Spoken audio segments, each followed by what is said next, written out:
मंदिर में जब दीप लगाओ, मंदिर में जब दिया लगाओ, दीप प्रज्वलित करो। मंदिर में जब दिया लगाओ और मंदिर में जब दीप प्रज्वलित करो, उस समय पर जब मंदिर में दीप लगाएं और मंदिर में जब दिया प्रज्वलित करें, अगर गोल बाती है तो वो तो दिए के बीच में ही होगी, फूल बाती है तो वो दिए के बीच में होगी। और मान लो अगर लंबी बाती लेकर गए हो, लंबी बाती को लेकर पहुंचे हो, तो अगर दीप लगा रहे हो, कामना रखकर लगा रहे हो कि मेरी ये कामना है, तो वो दीप का, बाती का मुख अपनी ओर रखना, पर कोई कामना नहीं। हम भगवान को केवल इसलिए रिझा रहे हैं कि मेरा भोलेनाथ मेरा भंडार भरे और मेरे घर में सुख समृद्धि दे। तो दीप की बाती का मुख भगवान की ओर होना चाहिए कि हमने तेरे भरोसे पर छोड़ दिया। अब हम किसी से नहीं पूछेंगे कि हमें क्या करना है, ये दीप की जो बाती का मुख है वो आपकी ओर है। अर्थात मेरा जो जीवन है, मेरा जो संपूर्ण परिवार है, मेरा जो कुटुंब है, मेरा जो कबीला है, मैं जिस घर में निवास करती हूं, मैं जिस घर में रहता हूं, उस घर का संपूर्ण कारभार सब तुम्हारे भरोसे पर है। तो बाती का मुख कहां हो गया? भगवान की ओर हो गया। बाती का मुख फिर भगवान की ओर हो गया। पर ज्यादातर लोग दिया जो लगाते हैं ना, वो अपनी ओर बाती करके ही लगाते हैं। मतलब इनकी कामना चलती ही रहती है 24 घंटे। कुछ कुछ कामनाएं इनकी जागरूक रहती है, इनकी कामनाएं निरंतर रहती है। पर उस बाती में जब आप अपना संपूर्ण परिवार, संपूर्ण अपने परिवार का, दुकान हो, धंधा हो, व्यापार हो, व्यवसाय हो, चाहे आप जितना भी कार्य कर रहे हो, फैक्ट्रियां चला रहे हो, वो सब अपने भगवान के भरोसे पर दे दिया, भगवान की ओर दे दिया। तो इसका मतलब ये नहीं है कि बाती का मुख भगवान की ओर हो तो तुम भगवान के बिल्कुल करीब में ही बाती का मुख कर कर लगा दो और भगवान को मालूम पड़े चोट लग जाए, ऐसा भी नहीं। जब भी दिया लगता है, आप बहुत ध्यान देना महाराज, अगर भगवान जिस स्थान पर बैठे हुए हैं, अगर दिया हमको रखना है, भगवान जहां विराजमान है, दीप जब भी रखा जाता है भगवान के सामने, तो अपन जहां विराजमान है उससे भगवान और अपने बीच में कम से कम 2 बीता की दूरी तो होना ही चाहिए, जिससे भगवान को भी चोट ना लगे, भगवान को भी घात ना लगे। तुलसी महारानी को जो दिया लगाया जाता है वो तुलसा महारानी से दूर लगाना चाहिए। तुलसी के क्यारे में दीप लगाने का प्रमाण नहीं है कि तुम तुलसी के क्यारे के अंदर दिया लगाओ। पहले तो ऐसा नियम था कि तुलसी का जो क्यारा बनता था उसमें एक नीचे अलग से दिया रखने की जगह बनती थी, तो उसमें दिया रख दिया जाता था। आज के जमाने में इतनी जगह ही नहीं कि वह में रखो, तो लोग वो कुंडा में धर के आ जाए। अब वो कुंडी में रख के आए, मालूम पड़े तुलसी महारानी का पत्ता मुरझा जाता है, तुलसा महारानी भी ऐसी मूर्छित हो जाती है, तुलसा महारानी भी चारों तरफ से वो दिए की लो से जल जाती है। ऐसा दीप लगाने का कोई फायदा नहीं, ऐसे दीप की कोई महत्वता नहीं है। किसी को कष्ट देकर, किसी को परेशान कर कर, देवता हो चाहे आप हो, आप किसी को कष्ट देकर, किसी को परेशान कर कर अगर भजन कर रहे हो तो उसका कोई सुख नहीं है हमारा, उसका कोई आनंद नहीं है। किसी को भी कष्ट देकर अगर आपने भजन भी किया, यज्ञ भी करा, दान भी करा, पुण्य भी करा, सत्कर्म भी करा, भजन भी करा, उसका कोई तत्व नहीं, कोई मोल नहीं। बुद्धि, चित्त, ये परमात्मा को देखकर चलना।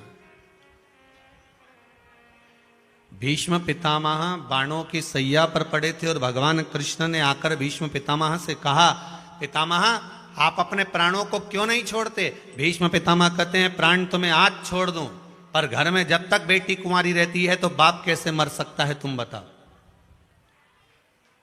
कुंवारी बेटी अगर घर में बैठी है तो पिता कैसे मर जाए? हमारे यहां तो कहते हैं, भीष्म पितामह कहते हैं कि जब तक घर में बेटी कुंवारी रहती है तब तक तो बाप तीर्थ करने भी नहीं जाता था। पहले का नियम था कि घर में बेटी कुंवारी बैठी है तो पिता कैसे तीर्थ जा सकता है? पहले बेटी के पीले हाथ करेगा, शादी करेगा, विवाह करेगा, उसके बाद तीर्थ जाएगा। तो मैं कैसे मर सकता हूं जब तक मेरी बेटी कुंवारी बैठी है? तो भगवान कृष्ण ने कहा, तुम्हारी बेटी है क्या? तुमने तो शादी नहीं करी है। भीष्म पितामह कहते हैं, कौन कहता है कि बेटी नहीं है? मेरी बेटी है और शादी करना चाहता हूं उस बेटी की। किसके साथ? भगवान कृष्ण ने पूछा। भीष्म पितामह कहते हैं, आपके साथ। भगवान कृष्ण बोले, मेरी तो 16,108 पहले से है। क्या करूंगा आपकी बेटी से विवाह कर कर?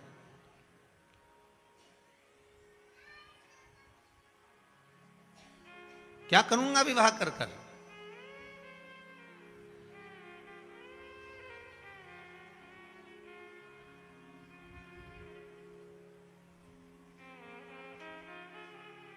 अगर 16,108 आपके पास में है ना, तो एक बेटी और रख लो, हमारी बेटी एक और रख लो।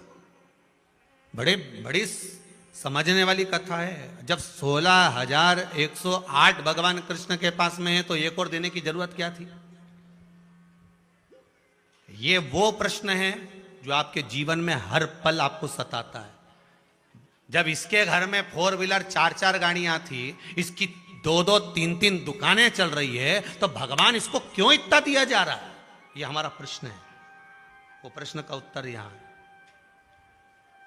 भगवान भी ऐसा है कि भरे हुए को भरते जाता है। बोलो सही है कि गलत है?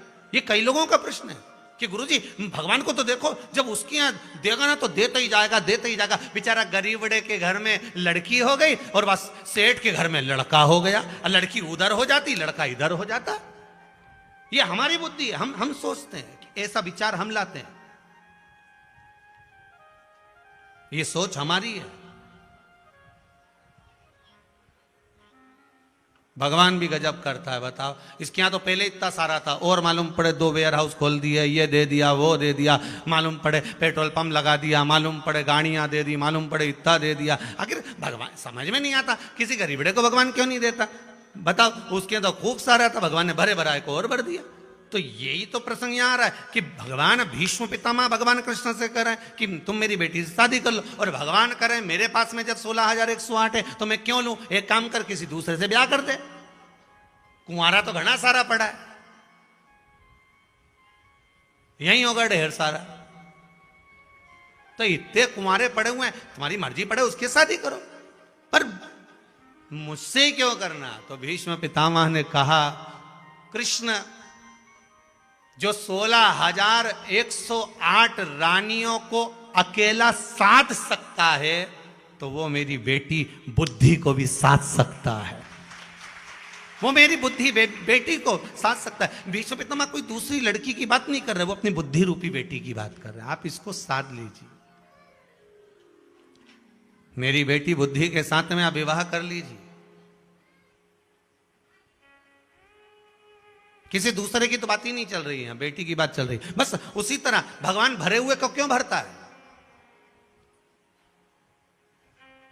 जिसको दिया जा रहा है उसको दिया ही जा रहा है, और जिसको नहीं दे रहा तो उसको रुलाया जा रहा है। क्यों? कोई भगवान से जाके पूछे तो सही, तो भगवान भी कह देते हैं तेरे को देने में दिक्कत नहीं है, दे दूंगा, मना नहीं है, बिल्कुल दूंगा। और दिक्कत केवल इसी चीज की है कि मैंने तेरे को दिया, मैंने तेरे को दिया और तूने बर्बाद करना प्रारंभ किया। जैसे एक प्रसंग पहले सुनाया था, एक बच्चा तालाब के किनारे पर बैठा है, उसके हाथ नहीं है। सारे गांव के बच्चे तालाब में नहा रहे हैं, ये बैठा बैठा रो रहा है। पार्वती जी ने शिव जी से कहा, भोलेनाथ सबके हाथ पैर हैं, इसके क्यों नहीं है बेचारे के? देखो कितना मन कर रहा है, रो रहा है, वो नहा नहीं सकता, तालाब में कूद नहीं सकता। पार्वती अपने को ब्रह्मा जी की लेखनी में ज्यादा गड़बड़ी नहीं करना, तुम तो चलो। पार्वती जी बोली ऐसे कैसे चलो? इसकी मां 16 सोमवार के उपास कर रही है हाथ के चक्कर में।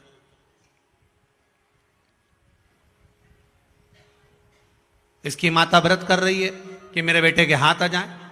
हाथ इसके बेकार हो गए, इसके हाथ काम नहीं कर रहे हैं, इसके हाथ चलने लगे।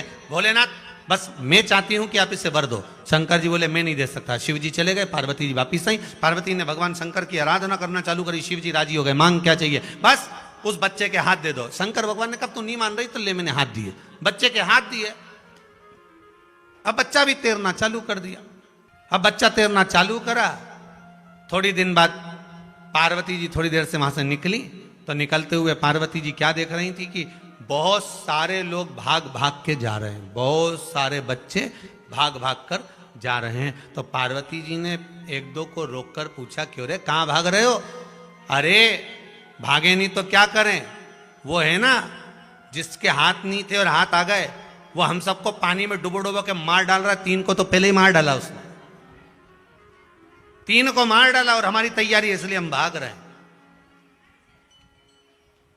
पार्वती जी शिव जी से बोली, प्रभु शायद इसीलिए आपने हाथ नहीं दिया था। भगवान कहते हैं कहां देना है, किसको देना है, कब देना है, कैसा देना है, ये मैं जानता हूं, ये मैं जानता हूं। कब किसको प्रदान करना है, कब किसको देना है, ये मैं जानता हूं।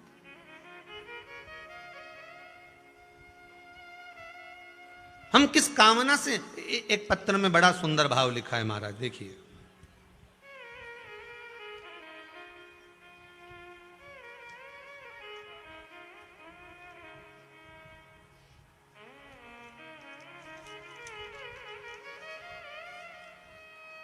इंदौर राजेश सिंह जी राठौर, निपानिया, विजयनगर, इंदौर से आए।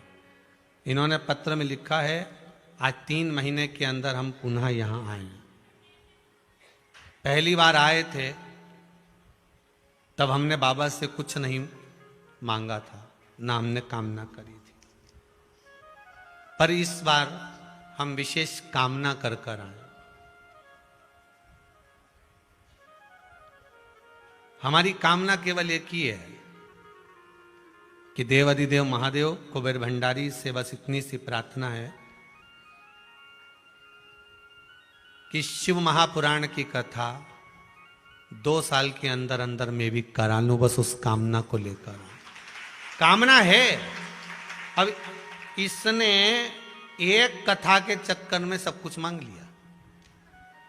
बोलो सही है कि गलत है?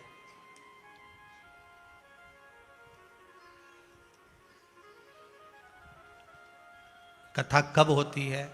जब भगवान बुद्धि, जम के बोलिए, अच्छी दे। बुद्धि के साथ में परिवार अच्छा दे, परिवार के साथ में धन अच्छा दे, धन के साथ में शरीर अच्छा दे, तो कथा हो पाए। अब मालूम पड़े हॉस्पिटल में कहीं का पड़ा हो और मन में सोचे कि कथा कर लूं, तो कोई कथा हो? एक चीज में सब कुछ मांग लिया, एक चीज। जैसे वो सावित्री नहीं थी, सत्यवान को बचाने के लिए चली, यमराज ने कहा मांगो क्या चाहिए, बस पति को नहीं दूंगा तेरे, क्योंकि अंतिम क्षण का है, ये मर चुका है, प्राण छूट चुके हैं, और कुछ मांगना है तो मांग ले। तो वो सावित्री मैया कहती है, यमदेव अगर कुछ देना चाहते हो तो मैं आपसे वर मांगना चाहती हूं, दो, मांग ले, तुझे क्या चाहिए। पहला वर तो ये दे दीजिए कि मेरे सास ससुर के नयन की दृष्टि जैसे ही आए वो अपने पुत्र को देखकर गले लगाए।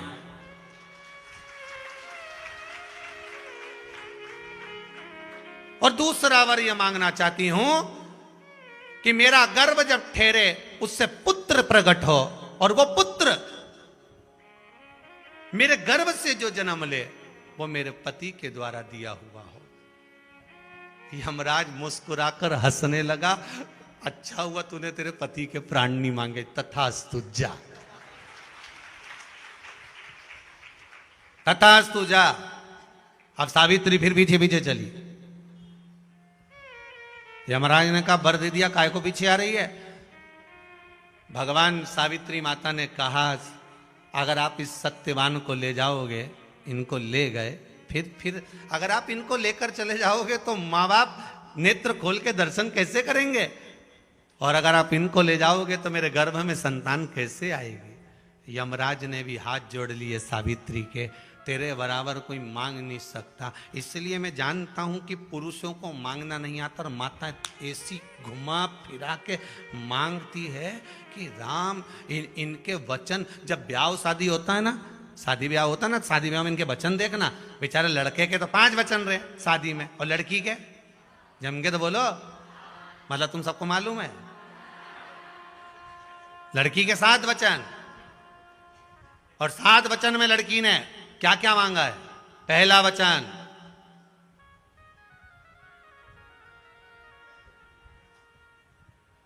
जो भी कमा कर लाओगे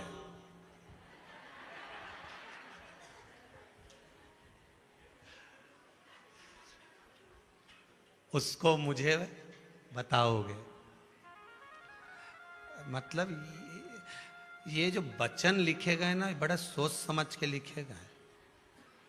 एक बार हम किताब पढ़ रहे थे, उसमें हमने पढ़ा था कि मच्छर कभी किसी व्यक्ति को नहीं काटता। कौन? जम के बोलिए। मच्छर कभी किसी व्यक्ति को नहीं काटता। मच्छर की जो पत्नी होती है, मादा मच्छर,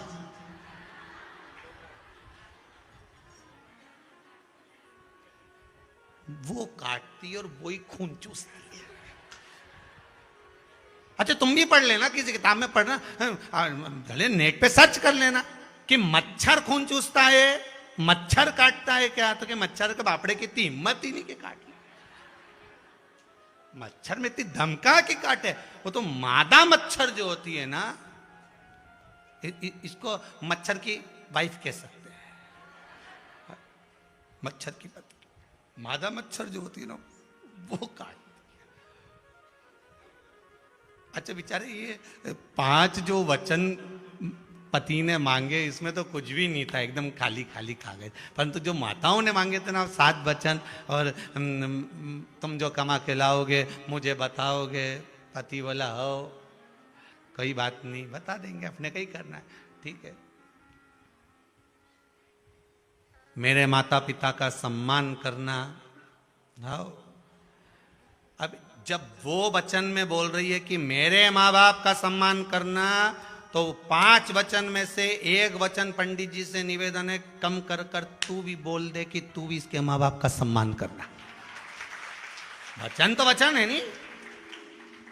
जब वो तुम्हारे माँ बाप का सम्मान करने को तैयार है, पापा मम्मी कहता फिर है, ये मेरे मम्मी पापा हैं, मेरी धर्म पत्नी के माता पिता, वो तुम्हारे माँ बाप का सम्मान कर रहा है, तो एक वचन में एक वचन लड़के की ओर से भी होना चाहिए कि मैं तुम्हारे माँ बाप का सम्मान करूंगा, पर मेरे माँ बाप का मान भी नहीं घटना चाहिए। सम्मान तुमको भी बराबर का करना पड़ेगा, आदर तुम्हें भी बराबर का करना पड़ेगा, सत्कार तुमको भी बराबर का करना पड़ेगा। मना नहीं करता हूं।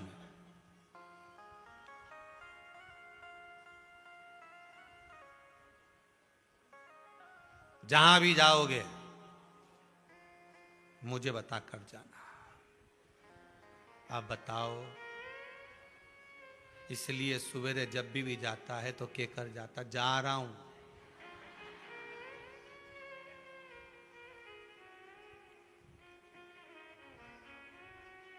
फिर अंदर से आवाज आती है,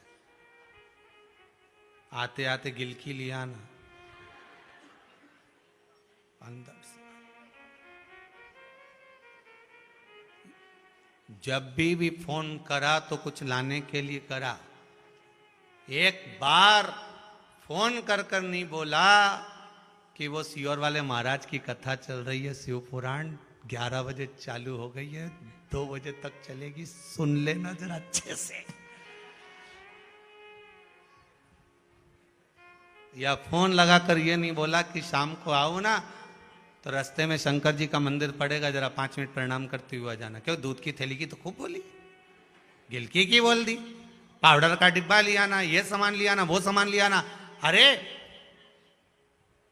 सुदामा जी की धर्म पत्नी हमेशा कहती थी अपने पति से, जाओ द्वारका धाम जाओ, द्वारकाधीश के पास जाओ। उसको कहते हैं धर्म पत्नी, जो कहती है, ज्ञान देती है, साथ में निवेदन भी करती है कि द्वारकाधीश के दरवाजे पर जाओ। और एक आज की है, सुबह से उठकर बस एक ही बात कहती है, जाओ दूध की थैली लिया, बस जाओ सामान लिया आओ। ये पर कभी नहीं कहती कि मंदिर जाओ,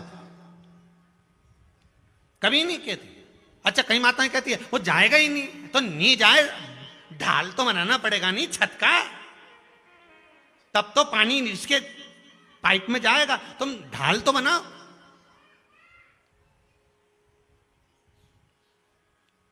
बनाओ ढाल, कैसे नहीं जाए। बुद्धि रूपी कन्या को भीष्म पितामह भगवान कृष्ण को दे गए। जो समझ सकता है, जो जान सकता है, उसी को दिया जा सकता है।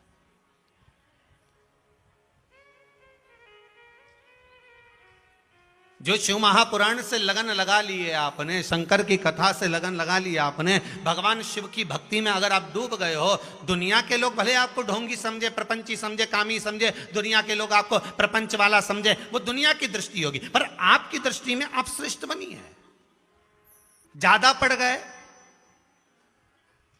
सब कुछ पढ़ा उन्होंने, पर महाभारत नहीं पढ़ी।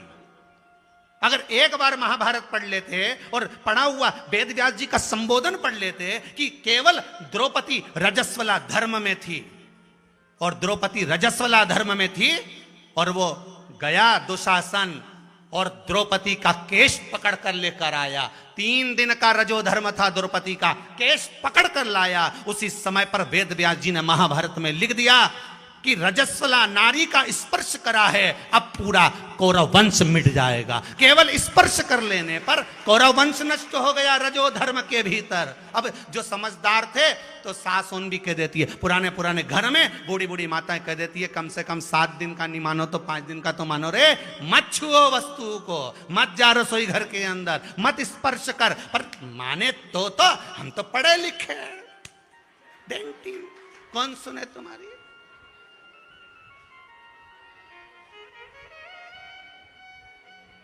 कौन सुने। अरे मम्मी तुम भी ओल्ड फैशन की हो। तो मम्मी बोली तू तो न्यू फैशन की है। नहीं ठीक, करो करो।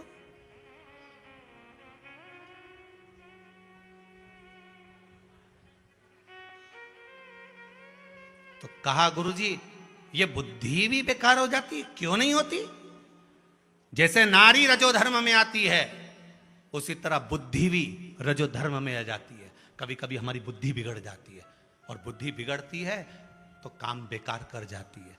कई लोग कहते तुम तो इतने समझदार होकर तुमने ऐसा कैसे कर दिया। अरे पूछो ही मत साहब, अब क्या बताऊं, मेरे ना जाने हमारी बुद्धि कहां चली गई थी। मत बुद्धि कहीं नहीं गई थी, बुद्धि तो वहीं थी, पर वो 7 दिन की छुट्टी थी। बुद्धि भी रजो धर्म में थी, और उस रजो धर्म में बुद्धि का प्रयोग कर लिया, इसलिए गलत काम हो गया। अच्छे से अच्छा, समझदार से समझदार व्यक्ति, विद्वान से विद्वान, अच्छा विद्वान से विद्वान होकर भी अगर बुद्धि विवेक गड़बड़ चल रहा है तो 2-4 दिन 5 दिन थोड़ा सा सावधान रहना। 5 दिन ये से रजो धर्म की नारी 7 दिन में ठीक हो जाती, बुद्धि भी 4-5 दिन में ठीक हो जाती। जैसे तुम्हारी बुद्धि काम नहीं करे नहीं तो बात को टाल दो। मैं सोच के बताऊंगा, कल तक बताता हूं, कल भी टाला। क्यों साहब तुम जवाब नहीं दे रहे साहब, संबंध के मामले में इतनी जोरदार छोरी है, इतना जोरदार छोरा है, तुम तो बताएं। बस परसों तक बता दूंगा। थोड़ा बुद्धि सोचना, अच्छे से सोचना, विचार करना। कुछ काम अगर गड़बड़ हो रहा है और तुम्हारा मन नहीं कर रहा ना, बता देती है बुद्धि। बुद्धि जब रजो धर्म धारण करती है तो वो भी बता देती है। जैसे नारी रजो धर्म धारण करती है तो वो भवन से बाहर हो जाती है, कक्ष से बाहर हो जाती है, तो बुद्धि भी कहती है कि जब मैं रजो धर्म में आती हूँ थोड़ा सा व्यक्ति का स्वभाव चिड़चिड़ा कर देती हूँ। जब मैं रजो धर्म में आती हूँ तो व्यक्ति को क्रोध उत्पन्न करने लगती हूँ। जब मैं रजो धर्म में आती हूँ तो व्यक्ति को नींद उड़ा देती हूँ। जब तुम्हारे साथ भी ये 3 चीजें होने लगे, समझ लेना तुम्हारी बुद्धि ठीक नहीं है। तब क्या करना है। रजो धर्म आने पर नारी क्या करती है, कोई वस्तु को छूती है नहीं, अकेली बैठी रहती है। बस बुद्धि का जब रजो धर्म आए, तुम भी अकेले बैठकर श्री शिवाय नमस्तुभ्यम, श्री शिवाय नमस्तुभ्यम, श्री शिवाय नमस्तुभ्यम। फिर किसी का फोन आए, सब जवाब नहीं दे रहा, बस कल मैं विचार कर लूँ साहब फिर बताता हूँ। फिर कल फिर फोन आएगा। मतलब जब बुद्धि गलत काम करवाने वाली रहती है ना, तो वो जान कर करके उपत के बात आती है, ले कर ले ऐसा, ले कर ले वैसा। अरे 5 लाख का काम है, इसमें कमाई है, सिग्नेचर तो कर। बस बुद्धि गड़बड़ चले नहीं, मन गंवारा नहीं करे, चिड़चिड़ हो रहा हो, क्रोध आ रहा हो और ये मन में आ जाए, तो 3 चीजें सामने नजर आ जाए तो सोच लेना अभी थोड़ा रुक के करूंगा। रुक जा, फिर फोन करेगा, क्यों साहब कर दिया क्या, सिग्नेचर हो गए क्या, बस अभी थोड़ा विचार कर लो, सौदा टल जाएगा। इतना जोरदार सौदा नहीं मिलेगा, बस 2 दिन और रुक जा, बताता हूँ। बताने में 5 दिन निकाल दे। फिर ठंडे दिमाग में जब मन में बहुत प्रसन्नता हो, अच्छा लगने लगे, समझ लेना कि बुद्धि ठीक हो गई है। तब निर्णय पर पहुंचना, रिजल्ट सही आ जाएगा, सामने प्रस्तुत हो जाएगा। बुद्धि को जब क्रोध आए, जब चिड़चिड़ प्रवृत्ति आ जाए, तब समझ लेना कि बुद्धि काम नहीं कर रही, मतलब ये रज्जु धर्म से हो गए। अब हमें इसको थोड़ी देर के लिए एकांत छोड़ना है, छोड़ दो और उसको भजन करने दो। इस बुद्धि को जितना भजन में लगाओगे ना उतनी। देखो बुद्धि बिगड़ी किस किस की बिगड़ी, बुद्धि बिगड़ी किसकी? भीष्म पितामह ने दुर्योधन के घर का अन्न खाया, जैसा खाया अन्न वैसा हो गया मन। बलराम जी ने दुर्योधन के घर का अन्न खाया और वह अन्न का असर कहां दिखा? श्री बलराम जी के पास में सूचना आई कि नैमिषारण्य में 88,000 ऋषियों के साथ में श्री सूत जी महाराज कथा कह रहे हैं और बलराम जी उस कथा में पहुंच गए।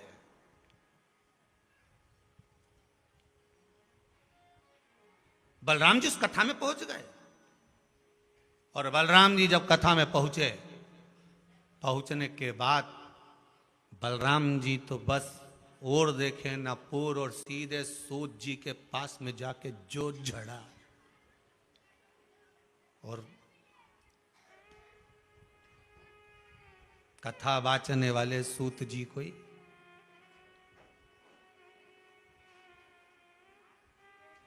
हाहाकार मच गया चारों तरफ। 88,000 ऋषि उठकर खड़े हो गए। ये क्या कर दिया? कथा वाचने वाले श्री सूत जी महाराज का वध, श्री सूत जी महाराज का ये हाल। 88,000 ऋषि उठ के खड़े हो गए, पूरा ब्रह्मांड हिल गया, हाहाकार हो गया, पूरा नैमिषारण्य हिल गया। ये क्या कर दिया बलराम जी ने? इतने समझदार होकर, शेष जी के अवतार होकर, भगवान होकर ये क्या कर गए? आखिर हुआ कैसे? बलराम जी से पूछा आपने ऐसा क्यों करा? तो कि मैं आया तो सम्मान क्यों नहीं करा, मुझे माला क्यों नहीं पिनाई, स्थान क्यों नहीं दिया बैठने का, ये खुद बैठा रहा गादी पे, उठा क्यों नहीं? ऋषियों ने कहा ये व्यासपीठ पे बैठे थे सूत जी महाराज। व्यासपीठ कोई साधारण होती है? अच्छे अच्छे मंत्री संतरी जितने भी मिनिस्टर आदि जितनी भी पीठ पर बैठते हैं, चाहे बड़े से बड़े मंडलेश्वर हों, चाहे बड़े से बड़े आचार्य हों, वो भी हर पीठ से सबसे बड़ी पीठ होती है व्यासपीठ। सारी पीठें नीचे पर व्यासपीठ ऊंची है। सूत जी महाराज जहां बैठे थे वो व्यासपीठ थी, उसका आदर करा उनने, नहीं उठे। एक बार बैठने के बाद व्यासपीठ से तभी उठा जाता है जब आरती पूजन स्मरण पूर्ण हो जाए। वो तो आजकल लोगों का फैशन हो गया कि व्यासपीठ पे कथा बाजते बाजते नीचे उतर के नाचने लगे तो बात दूसरी है। आजकल का फैशन हो गया कि कथा बाजते बाजते व्यासपीठ पे खड़े होकर नाचने लगे, वो बात दूसरी है। पर व्यासपीठ की मर्यादा 88,000 ऋषि नैमिषारण्य तीर्थ में बता रहे हैं कि व्यासपीठ की मर्यादा किसको कहते हैं कि व्यासपीठ पर बैठ गए एक बार तो चाहे अच्छे से अच्छा मंत्री संतरी कलेक्टर कोई भी आए वो पास में आए, पर व्यासपीठ से उठकर आप खड़े नहीं हो सकते जब तक कि कथा की पूर्णता नहीं हो जाए। इसलिए सूत जी नहीं उठे।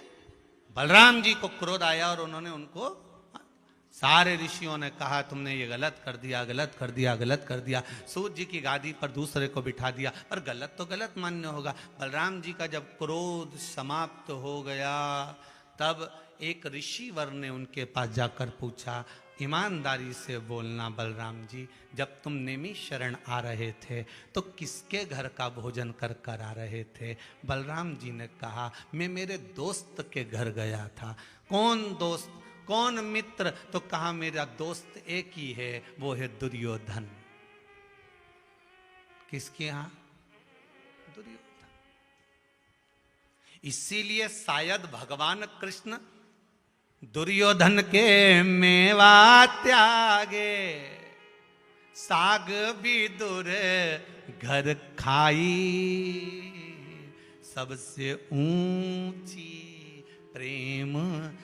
इसलिए मेरा ठाकुर, इसलिए मेरा कन्हैया वहां नहीं गया। भले 56 भोग बनाए थे पर किस काम के? अगर बुद्धि बदल गई तो इससे तो छिलका खा लो दादा। अपने घर की 2 रोटी खा लेना पर आड़ी टेढ़ी जगह का मत खाना री जी जियो। बड़े सोच के जाना, किसी की शादी ब्याह में भी जाऊं नहीं तो 50 बार विचार करके जाना, ये बेहरू कैसा है, किस तरह से कमाया, इसने कहीं गलत करके तो नहीं कमा लिया, इसके पास जो धन आया वो गलत तो नहीं है, उसके घर का मैं खाऊंगी, उसके ऐसी बुद्धि तो नहीं आ जाएगी, बड़ा सोचना पड़ेगा। बलराम जी महाराज दुर्योधन के घर से गए थे, भोजन कर कर गए थे, इतना चिड़चिड़ प्रवृत्ति हो गई, इतना क्रोध आ गया, जरा सा अहंकार सम्मुख में प्रकट हो गया और सब नष्ट हो गया। अन्न का असर बहुत जल्दी होता है।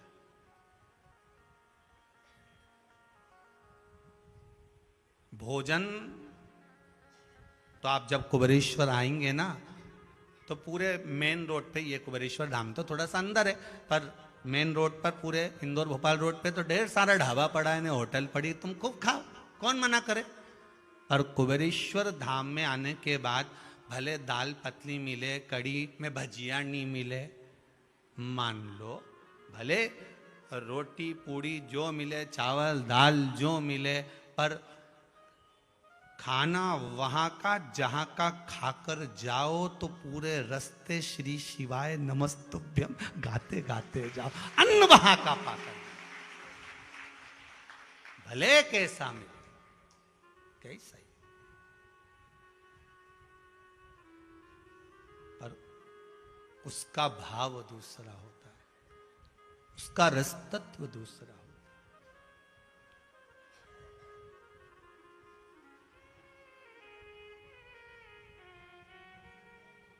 महाराज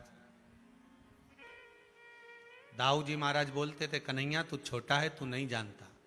भगवान कृष्ण कहते थे, दाऊ दादा मैं सब जानता हूं कि ये बलराम जी, मैं सब जानता हूं कि ये दुर्योधन किस किस कितना किस क्वालिटी का है, इसका व्यवहार क्या है।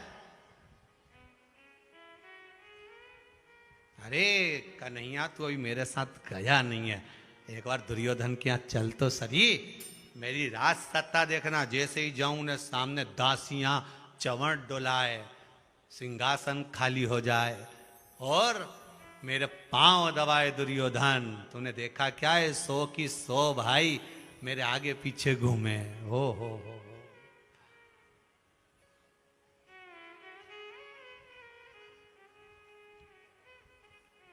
सब आगे पीछे घूमे, तुझे क्या मालूम।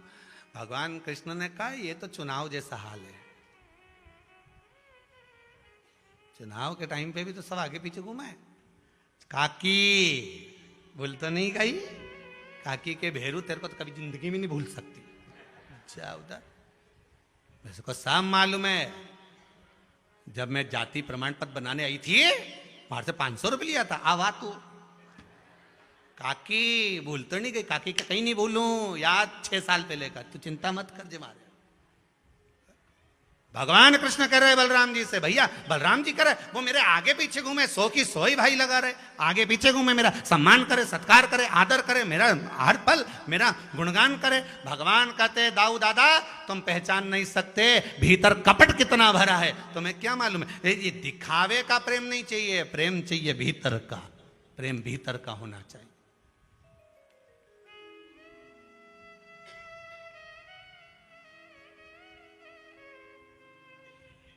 अब दिखावा तो सभी दूर होता है, छोरा छोरी का शादी करो, जब क्या दिखावा हो साहब। हमारी छोरी जैसी कहीं छोरी नहीं होगी राम जी, इतनी जोरदार, सब पढ़ाई मढ़ाई करी इसने, रोटी वोटी बनाना आती, बना भी लेती खा भी लेती,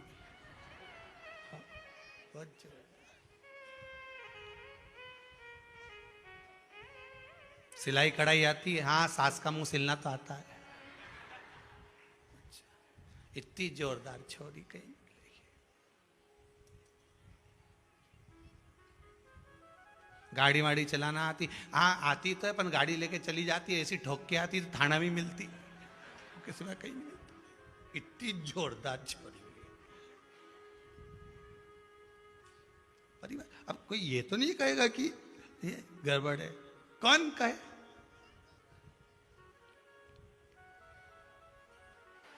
अपने आप बलराम जी महाराज की बुद्धि का भगवान कृष्ण ने बारंबार कहा था कि आप संभल जाओ, मत करो ऐसी दोस्ती, मत करो ऐसा साथ के बाद में दिक्कत आए। महाराज संगत अच्छी बैठना, संगत और पंगत, क्या क्या चीज, जम के बोलिए जरा। संगत और पंगत, पंगत मतलब भोजन, बहुत बहुत समझ कर रखना, बहुत समझ कर। संगत भी अच्छी और पंगत भी अच्छी, संगत भी अच्छी और पंगत भी अच्छी। पंगत का भी बड़ा ध्यान रखना पड़ता है, खाने पीने का, क्या खा रहे हो, कैसे खा रहे हो, किसके साथ बैठकर खा रहे हो, किसका भोजन ग्रहण कर रहे हो, कैसा भोजन ग्रहण कर रहे हो, बहुत ध्यान रखना। महाराज पुलस्त बाबा ने प्रतीचि से कहकर जब भ्रमण करते करते करते करते पुलस्त ऋषि द्रोणाचल के पास पहुंचे, द्रोणागिरी के पुत्र श्री गोवर्धन नाथ जी को लेकर चले।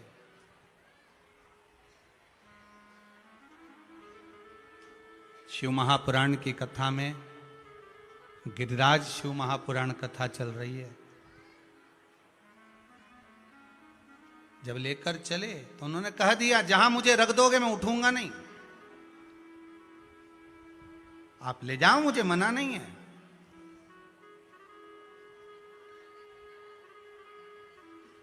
पर जहां रखोगे मुझे, मैं वहां से हिलने वाला नहीं हूं। थोड़ा सा अहम, थोड़ा सा, ज्यादा नहीं, मात्र थोड़ा सा। ये जो व्यक्ति के भीतर थोड़ा सा जो अहंकार आ जाता है ना, ये परमात्मा के सामने झुकने नहीं देता, झुकने नहीं देता।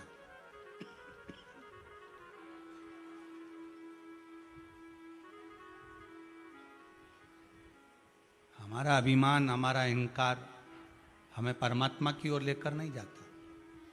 किसी किसी को विद्वत्ता का इतना अहंकार हो जाता है, मेरे पास में मैं इतना विद्वान, मैं इतना विद्वान, मैंने ये पढ़ा, मैंने ये पढ़ा, मैंने वो पढ़ा, कोई नहीं जानता मेरे विद्वत्ता को। ये अहंकार, लंकाधिपति रावण भी कहता था कि मेरे बराबर कोई नहीं, पर अहंकार चला कहां।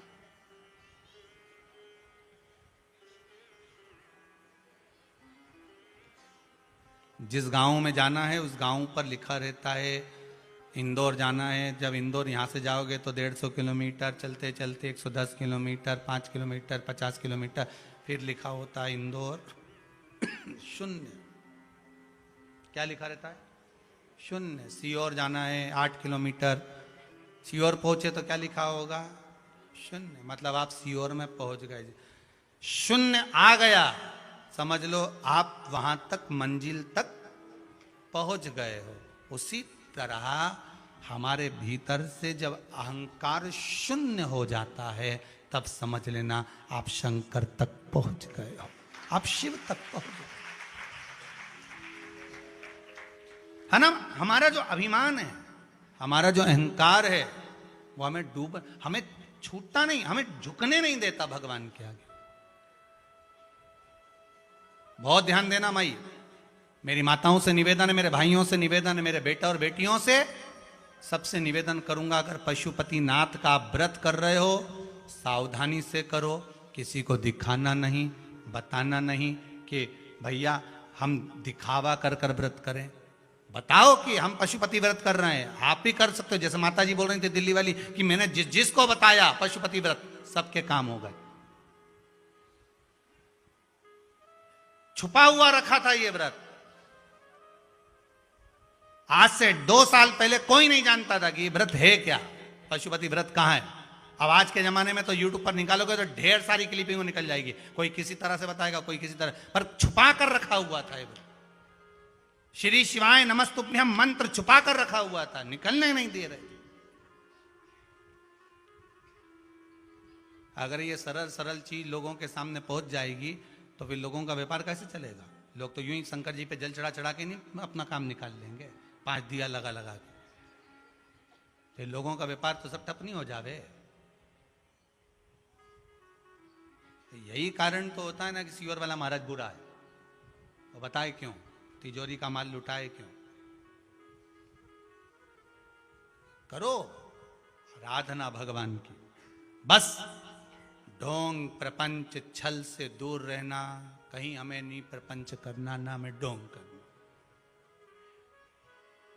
हम जैसे बाहर हैं वैसे ही अंदर रहना, जैसे अंदर है वैसे बाहर रहना। लेकर चले तो थोड़ा सा पुलस्त बाबा को अहम आ गया। अहंकार का संबोधन बिल्कुल सामने आ जाता है। पुलस्त ऋषि ने कहा, क्या बोले हो गोवर्धन, कि जहां तुम उतर दोगे वहां से मैं उठूंगा नहीं। पुलस्त ऋषि ने कहा, तुम मुझे जानते नहीं हो, तुम मुझे पहचानते नहीं हो। अगर मैंने रग भी दिया ना तो तुम्हें उठाने का बल मुझ में है।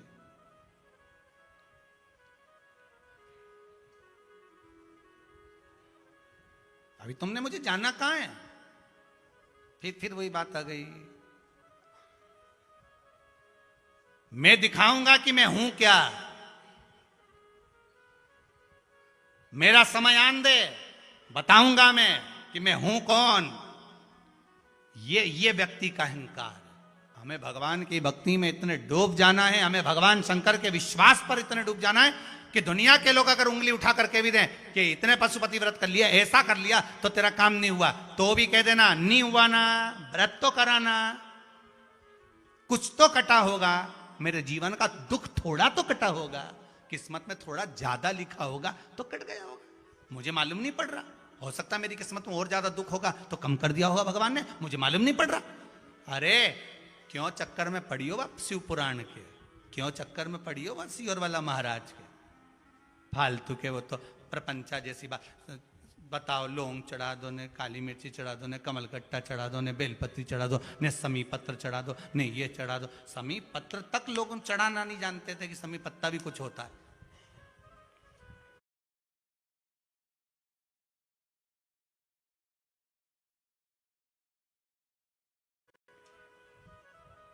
समी पत्र को नहीं,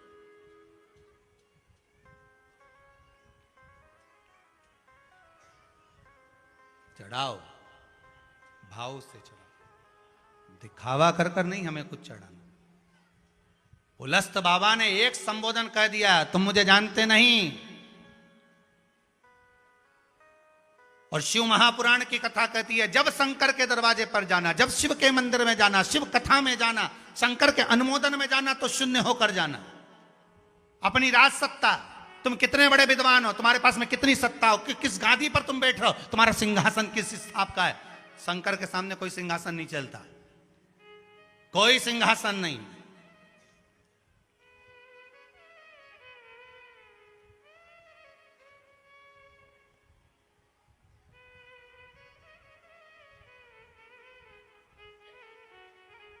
मेरा ओघड़दानी, एक बार भगवान विष्णु ने कह दिया था, भोलेनाथ आप बैकुंठ में आकर क्यों नहीं रहते। शंकर भगवान कहते हैं, जहां मैं रहता हूं वहां बैकुंठ खुद आता है। संबोधन सुनिएगा, जहां शिव है, शिव मतलब शांति,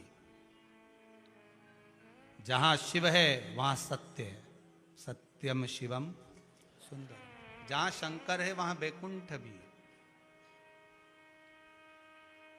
कहा करो मैं बैकुंठ के जा, क्या करना मुझे बैकुंठ जाकर, यहां सब है। सारे तीर्थ धाम आपके चरणों में, हे गुरुदेव प्रणाम आपके चरणों में, हे भोलेनाथ प्रणाम आपके चरणों में। जब सारे तीर्थ यहीं बसे हुए हैं तो फिर मैं क्यों जाऊं।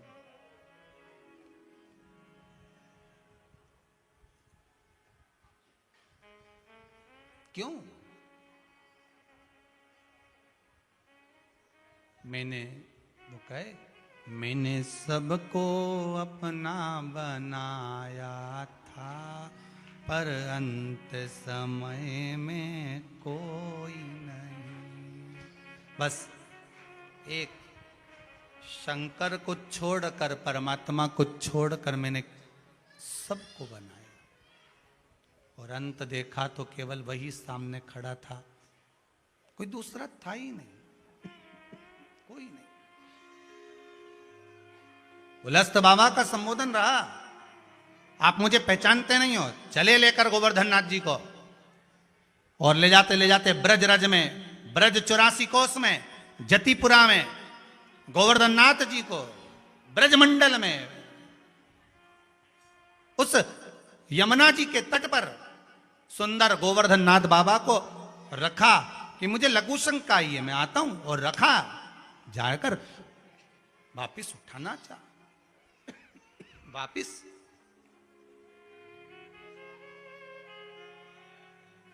फिर उठाया उसको वापिस, और जब वापिस उठाना चाहा, गोवर्धन नाथ जी नहीं उठे, उठते ही नहीं है। बहुत प्रयास किया पुलस्त बाबा ने, बहुत प्रयास, नहीं उठे। गोवर्धन, तुम चलना नहीं चाहते हो क्या? गोवर्धन नाथ जी ने कहा, मैंने पहले ही कहा था कि अगर आप मुझे रख दोगे तो मैं उठने वाला नहीं हूं।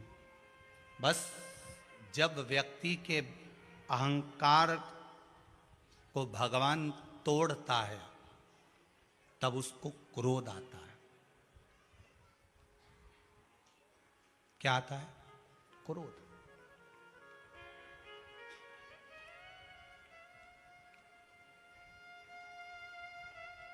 जब व्यक्ति का अहंकार टूटता है तो उसको क्रोध आएगा, और पुलस्त ऋषि को क्रोध आ गया। क्रोध आते से पुलस्त बाबा ने श्राप दे दिया, ए गोवर्धन, मैं तुम्हें श्राप देता हूं, तिल तिल घटोगे, तिल तिल घटोगे, मेरा श्राप है। और सुनो गोवर्धन, जिस दिन तुम पूरे जमीन पर मिल जाओगे, जिस दिन तुम पूरे जमीन में तिल तिल घटकर धस जाओगे, गोवर्धन मेरा श्राप है, तिल तिल घटोगे, और जिस दिन तुम जमीन में पूरे धस जाओगे, जमीन में पूरे चले जाओगे, समतल हो जाओगे, तब 100 वर्ष तक जल वृष्टि नहीं होगी। जलचर, थलचर, वायुचर जो जीव हैं वो नष्ट हो जाएंगे, हाहाकार मचेगा, मनुष्य मनुष्य को नोच नोच कर खाएगा।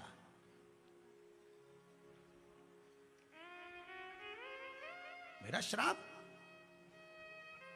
आप लोगों ने सुना है कि नहीं सुना कि तिल तिल गोवर्धन नाथ जी घटते, तिल मेरा श्राप है। अभी 100 वर्ष, जैसे ही तुम भूमि में समाहित हो गए, तिल तिल घटने के बाद जब तुम भूमि में चले गए, सब समतल हो गया, तब 100 वर्ष तक जलवृष्टि नहीं होगी, सारा ब्रह्मांड हिल जाएगा, जलचर थलचर वायुचर सब इस श्राप को झेलेंगे। अरे ये अहंकार टूटता है ना, तो व्यक्ति का जब अहंकार टूटा तो क्रोध आया। अहंकार टूटने के बाद व्यक्ति क्या करता है? इसका बुरा कैसे करना, अहंकार टूट गया ना तो इसका बुरा कैसे करा जाए, इसको हराया कैसे जाए।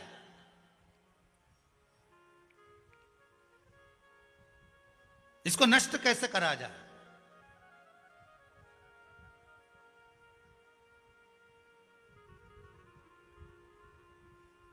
जो शंकर को एक लोटा पानी चढ़ाता है ना, उस पर ना तो कभी तंत्र विद्या होती है, ना कोई अघोर विद्या होती है, ना कोई टोना होता है, ना कोई टोका होता है, क्योंकि प्रतिदिन वो शिव जी को जल चढ़ा कर आ रहा है। जब स्वयं महाकाल से मिलकर आ रहा है तो काल उसका क्या बिगाड़ सकता है? कुछ नहीं। मेरा श्राप है, तुम तिल तिल घटोगे, और तिल तिल घटोगे, और जिस दिन तुम भूमि में समाहित हो गए, तुम्हारा समतलता का भाव आ गया, बस याद रखना 100 वर्ष तक जलवृष्टि नहीं, लोग तड़फेंगे।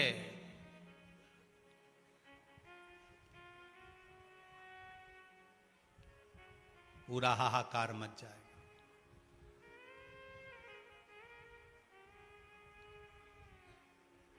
तब गोवर्धन नाथ जी को श्राप दिया था तो ये संसार वालों ने कौन सा बुरा किया था? बोलो तो सही, कुछ करा था आपने, हमने कुछ करा था। फिर ऐसा कहने की क्या जरूरत थी कि 100 वर्ष तक जलवृष्टि नहीं होगी, हाहाकार मचेगा, जलचर थलचर वायुचर सौ को खाने को नहीं मिलेगा, कली काल सामने प्रकट हो जाएगा, पूरा कलयुग सम्मुख में आ जाएगा और लोग नष्ट होकर एक दूसरे को नोचेंगे, खाएंगे। बहुत ध्यान देना, अहंकार गया, क्रोध आया, क्रोध में व्यक्ति ने क्या करा, किसी एक पर क्रोध निकलता चल जाता पर पूरा घर अस्त व्यस्त हो गया। जैसे ही बेटा सामने आया तो उके भी लपेट दिया,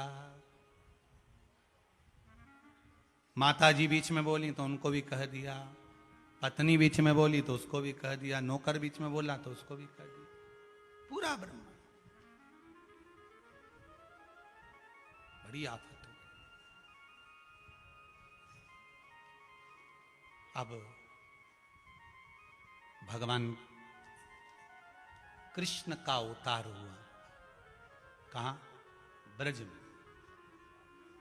सबसे ज्यादा टेंशन भगवान कृष्ण को हो गई, किस चीज की? कि अगर ये गोवर्धन पर्वत तिल तिल घटेगा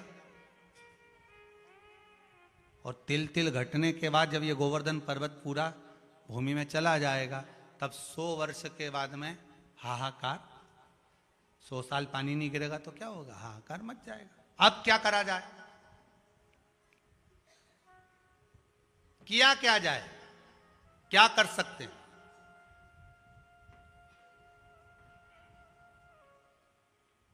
क्या करना चाहिए? आप सबने एक चरित्र सुना होगा कि श्रीमद् भागवत का, कि भगवान गोपियों के साथ रास रचा रहे थे। रास रचाते रचाते भगवान गोपियों के बीच में से ओझल हो गए। सुना कि नहीं सुना भागवत जी में? बोलो तो जम के, सुना है ना? भगवान ओझल हो गए। किसी ने कहा भगवान राधा जी के साथ कहीं चले गए, किसी ने कहा कहीं चले गए। शास्त्र कहता है, गर्ग संहिता कहती है, मेरा द्वारकानाथ मेरे कृष्ण उस समय पर ओझल होकर भगवान देव अधिदेव महादेव से ये पूछने के लिए गए थे कि अब करना क्या है। 100 साल अगर पानी नहीं गिरेगा तो ये ब्रह्मांड तो पूरा गया। अब अपने को तो सोचना पड़ेगा, देवता नहीं सोचेंगे तो कौन सोचेगा?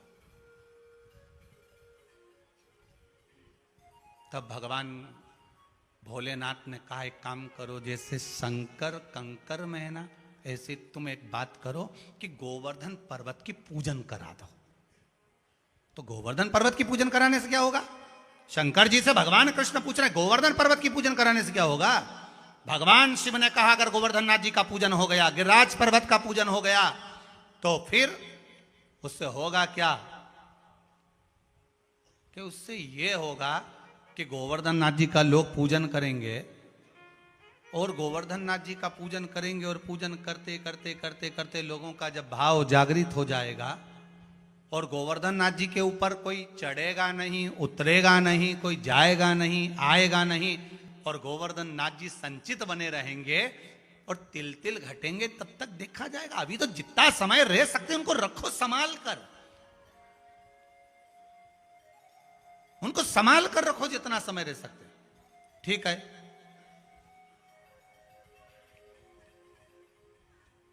पर मेरा एक निवेदन है। भोलेनाथ जी बोले, बोलिए कन्हैया एक काम करोगे? हाँ, अगर गोवर्धन नाथ जी का पूजन करने वाला गोवर्धन नाथ जी का कोई कंकर, गोवर्धन नाथ जी का एक छोटी सी शिला भी, कंकर भी, एक गोवर्धन नाथ जी का शिलाखंड भी, एक गोवर्धन नाथ जी का स्वरूप भी अगर अपने घर में ले गया तो वो परेशान हो जाएगा, उसको वापिस लाकर रखना ही पड़ेगा। इसलिए गिरिराज बाबा का स्वरूप, गोवर्धन नाथ जी का शिलाखंड कभी उठाकर मत लाना, ये नियम है। आप लोगों ने सुना है कि नहीं सुना? गिरिराज बाबा का शिलाखंड उठाकर नहीं लाना, वो परेशान हो जाएगा। ये नियम क्यों बनाया? क्योंकि अगर दुनिया के लोग वहां पर दर्शन करने जाते, दूध चढ़ाने जाते, गिरिराज जी को प्रणाम करने जाते, तो सब उठा उठा कर ले आते, उठा उठा कर ले आते, तो अभी मालूम पड़ता 10 साल में तो गोवर्धन बाबा जमीन के अंदर, और जैसे ही जमीन के अंदर होते 100 साल जलवृष्टि बंद, पूरा ब्रह्मांड सूख गया, हाहाकार मच गया, कलयुग आ गया। तो भगवान ने नियम बनाया कि यहाँ का एक शिला पत्थर, एक शिलाखंड कोई उठा कर ले जाएगा तो वो मचल जाएगा, परेशान हो जाएगा। इसलिए ब्रज की रज और गोवर्धन बाबा का शिला कभी भी उठा कर नहीं लाना, बाबा वहीं पर रहें, ये अच्छा है।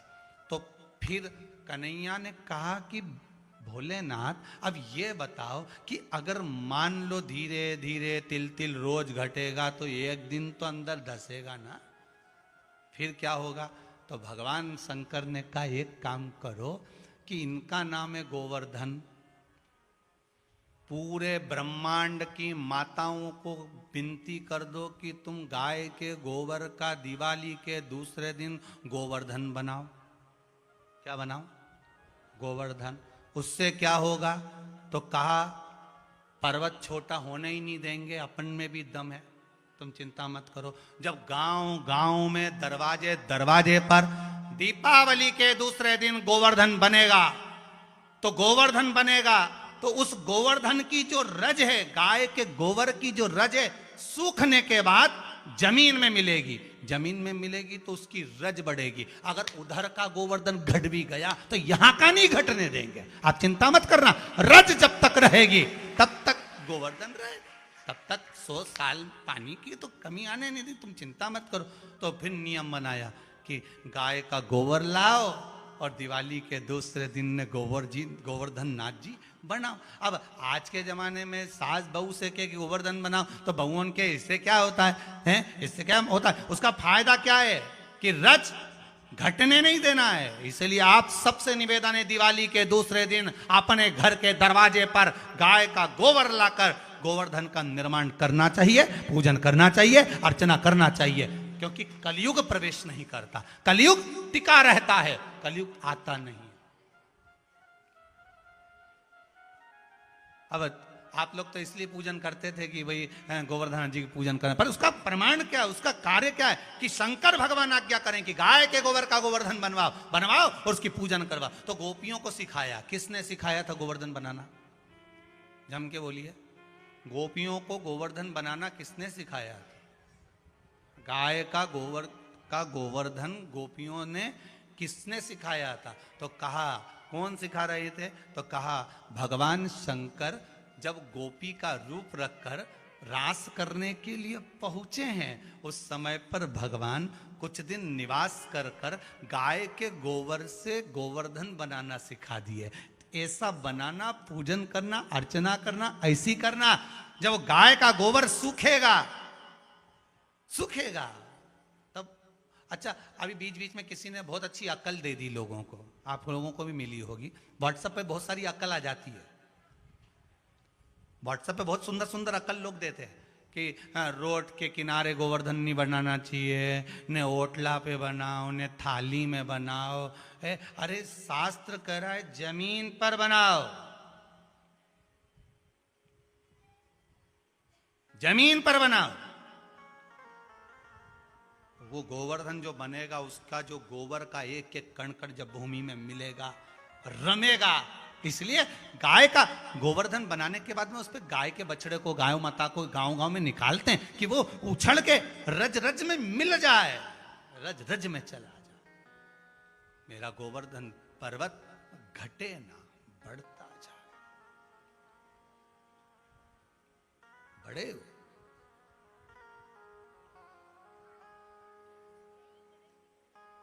इसको घटने नहीं देना, हमें बढ़ाना है, गोवर्धन नाथ जी को बढ़ाना है।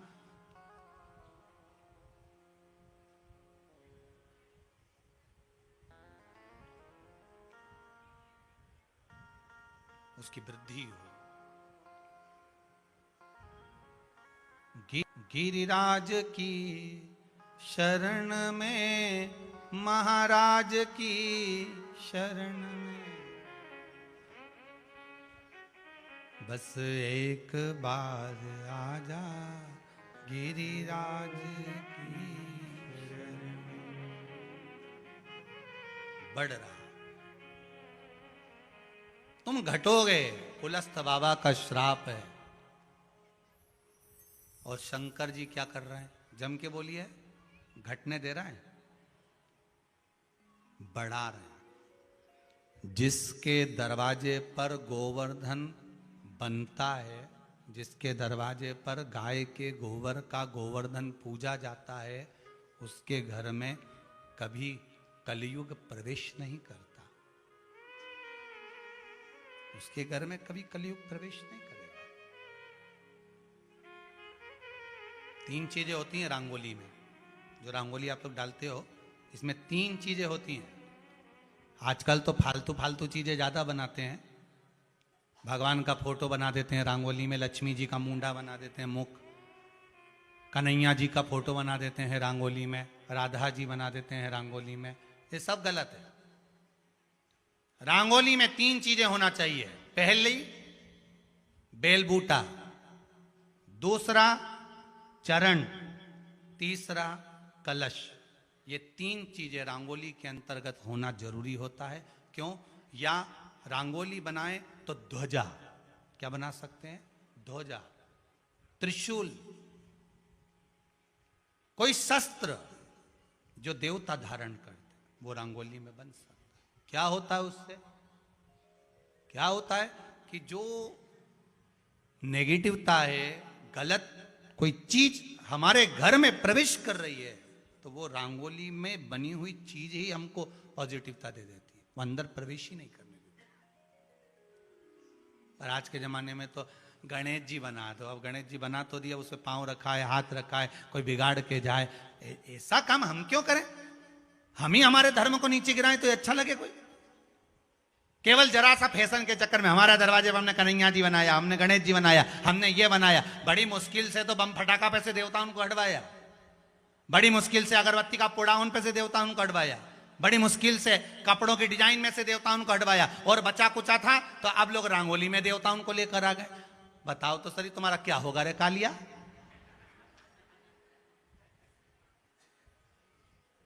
जरा सा फैशन के चक्कर में, हाँ हमारी रंगोली अच्छी दिखना चाहिए, हमने बना दिया।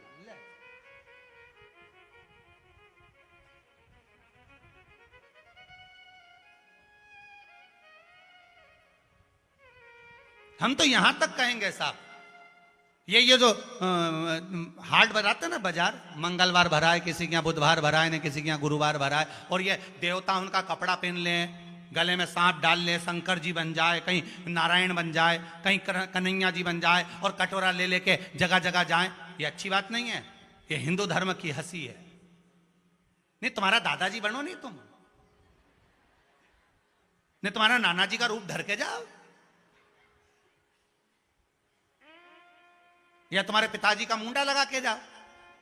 क्या हम तो हमारे पिताजी बन के जा रहे हैं, हमारे पिताजी ऐसे रहते थे। फिर मांगो, देवताओं को क्यों चुनते हो? और वो भी हिंदू धर्म के देवताओं को क्यों चुनते हो?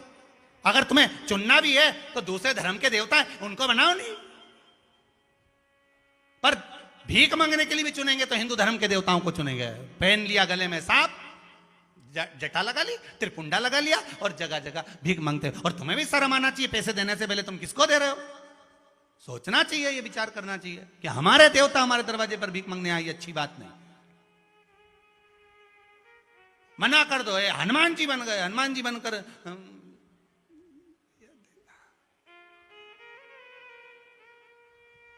ये श्रेष्ठता नहीं, ये ठीक नहीं।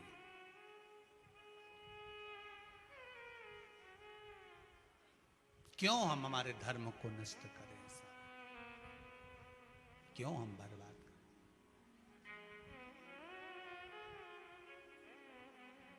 महाराज, अब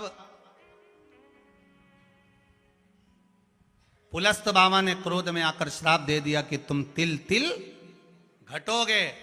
पर मेरा महादेव, देव अधिदेव महादेव कह रहे हैं घटने नहीं दूंगा। घर घर में दरवाजे पर गोवर्धन बनवा दूंगा, और दरवाजे पर जितने गोवर्धन बनेंगे तो गोवर्धन बाबा कभी छिन्न नहीं होंगे, कभी छिन्न नहीं होंगे। बनाओ गाय के गोबर का गोवर्धन, हर दरवाजे पर बनाओ। दिवाली का दूसरा दिन बनना चाहिए गोवर्धन। करो पूजन गिरिराज दादा,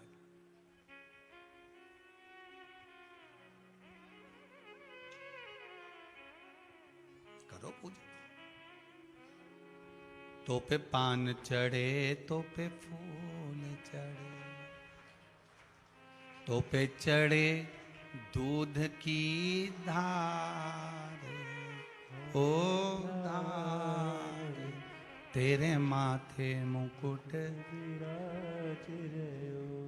श्री गोवर्धन महाराज, महाराज तेरे माथे मुकुट विराज रयो। भगवान का स्मरण कर कर जल चढ़ाओ, दूध चढ़ाओ, भोग लगाओ, पूजन करो, अर्चना करो, मना नहीं, दिल से करो, दिल से।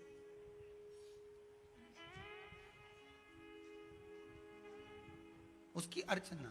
हम तेरी शरण में आए हैं, गिरि गोवर्धन को पाए हैं। भगवान गोवर्धन बाबा की शरण में जाकर निवेदन कर कर, विनती कर कर, अब भगवान शंकर बढ़ाने में लगे हैं, पुलस्त ऋषि घटाने में लगे हैं। मेरा शंकर है ही ऐसा, दुनिया के लोग चाहे कितना भी पीछा पकड़ लें कि इसको नीचे गिराना है, इसको नीचे पटकना है, पर चिंता मत करना, अगर मेरे महादेव ने आपका हाथ पकड़ कर रखा है तो वो ऊपर बढ़ाते जाएगा, चाहे दुनिया कितना भी पांव खींच कर नीचे करे, वो बढ़ाएगा। आपको टेंशन नहीं लेना, आप तो उसके भरोसे पर जिए, उस पर छोड़ दो।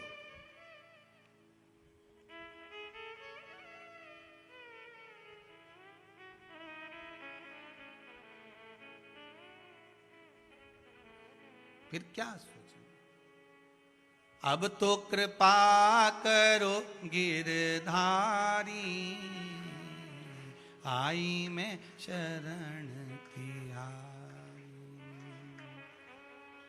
अब तो कृपा करो गिरधारी, आई मैं आई शरण तिहारी। बाबा से निवेदन, विनय। भगवान कृष्ण इंद्र के अभिमान को तोड़ने के लिए गोवर्धन नाथ जी का पूजन करते हैं, गिरिराज बाबा का।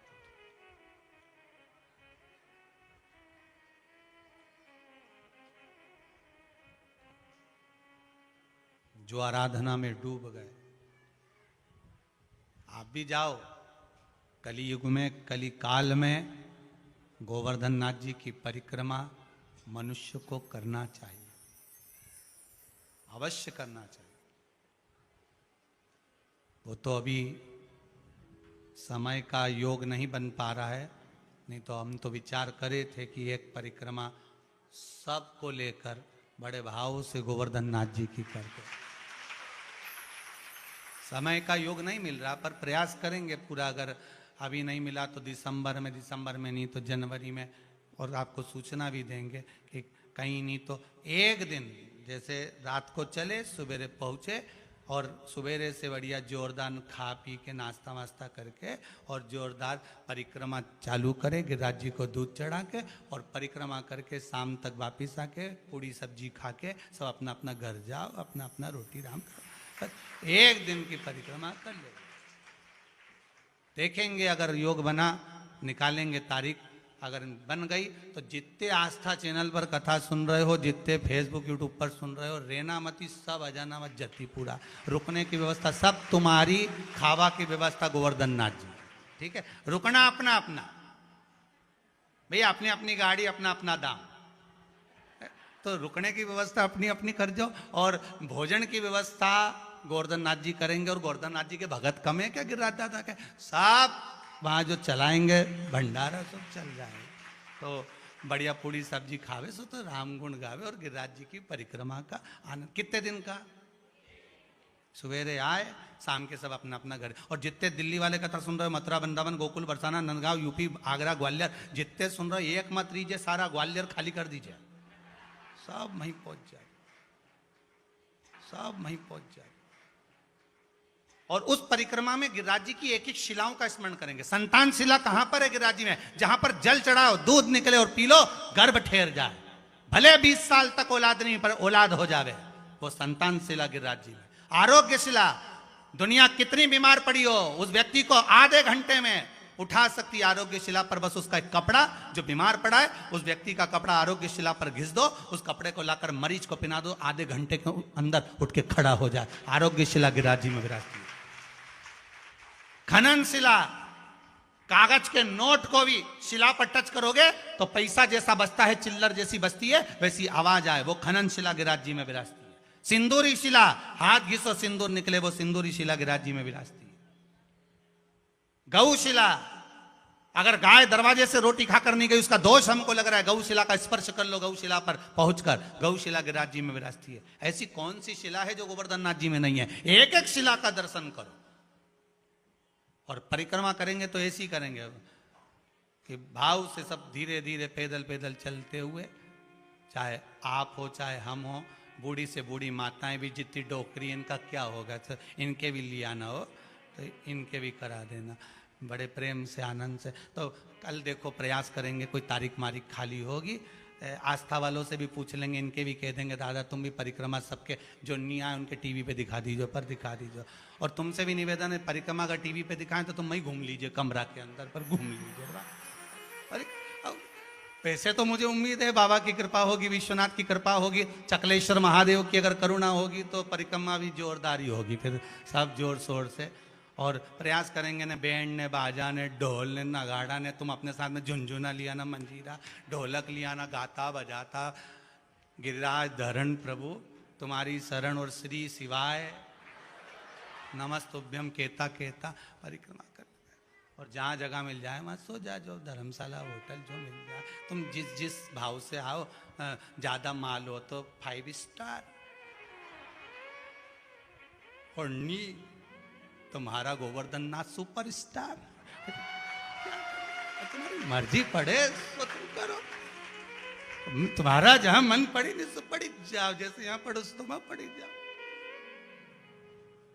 तेरी शरण गिरिराज धरण प्रभु, तेरी शरण गिरिराज धरण प्रभु, अपनी शरण में रख लेना प्रभु, अपनी शरण में रख लेना बाबा, अपनी शरण में रख लेना बाबा, अपनी शरण में रख लेना।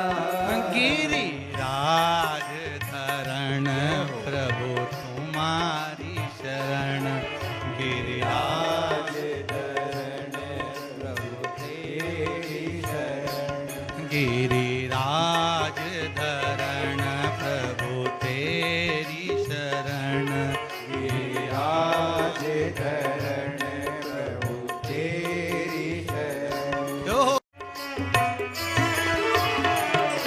प्रभु तुम्हारी शरण में रख लेना, प्रभु तुम्हारी शरण में रख लेना, ओ वल्लभ तुम्हारी शरण में रख लेना, वल्लभ तुम्हारी शरण में रख लेना, गिरिराज धरण प्रभु तेरी शरण, गिरिराज धरण प्रभु तेरी शरण, गिरिराज धरण प्रभु तेरी शरण, गिरिराज धरण प्रभु तेरी शरण, गिरिराज धरण प्रभु तेरी शरण, गिरिराज धरण तेरी शरण।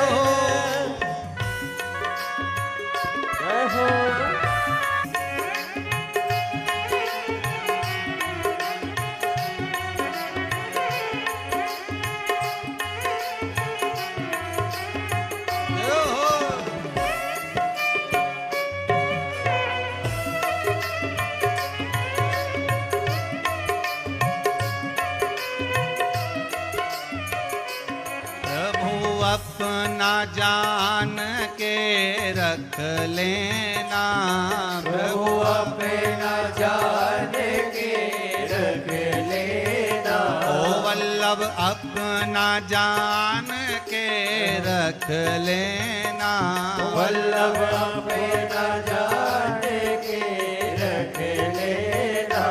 गिरिराज धरण प्रभु तेरी शरण, गिरिराज धरण प्रभु तेरी शरण, गिरिराज धरण प्रभु तेरी शरण, गिरिराज धरण प्रभु तेरी शरण, गिरिराज धरण प्रभु तेरी शरण, गिरिराज धरण प्रभु तेरी शरण, गिरिराज धरण प्रभु तेरी शरण, गिरिराज धरण प्रभु तेरी शरण। हर हर महादेव। भगवान शिव की कथा कर रही है। पुलस्त बाबा श्राप दे दिए हैं श्री गोवर्धन नाथ जी को कि तिल तिल तुम्हें घटना पड़ेगा, और जब तिल तिल तुम घट जाओगे पूर्ण तरह से भूमंडल में समाहित हो जाओगे, 100 वर्ष तक जल वृष्टि नहीं होगी, पानी नहीं गिरेगा, जहां तहां हाहाकार मच जाएगा। तब भगवान कृष्ण स्वयं शिव से पूछते हैं करना क्या है।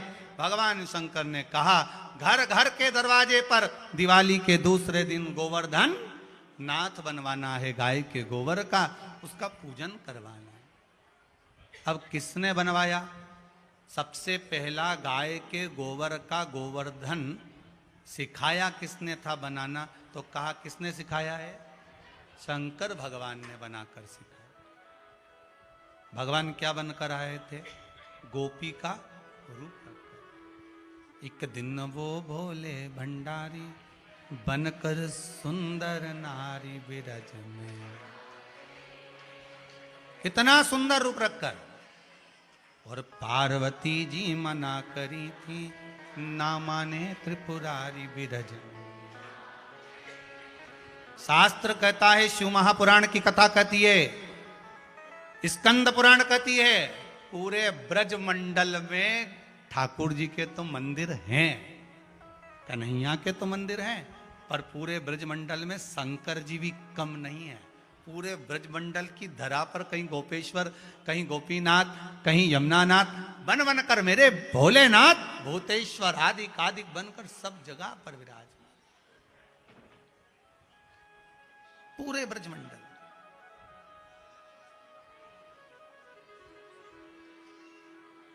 अब पूरे ब्रजमंडल में स्वयं गिरिराज पर्वत पर भी विराजमान है चकलेश्वर बनकर, पूरे ब्रजमंडल पर विराज। अब भगवान गोपी बनकर आए और उनने क्या करा?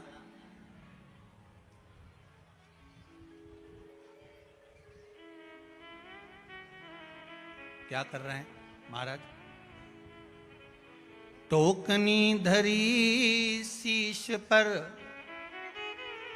गोबर लिया उठाए, बना रहे हैं महादेव गोवर्धन गीत गाए। जब गोवर्धन जी का स्वरूप बना रहे हैं महादेव, तो क्या गा रहे हैं? गिरिराज जी का स्मरण कर कर स्वरूप बना रहे। अब ईमानदारी से बोलो, आप अगर भजन करते करते गाय के गोबर से गोवर्धन बनाओगी तो गोवर्धन नाथ जी जतिपुरा में रुकेंगे क्या? जब आप गीत गाते गाते बनाओगी तो गोवर्धन नाथ जी तो जतिपुरा से आपके दरवाजे पर आकर उस गाय के गोबर के रूप में जो गोवर्धन बना हुआ है उसमें विराजमान हो जाएंगे।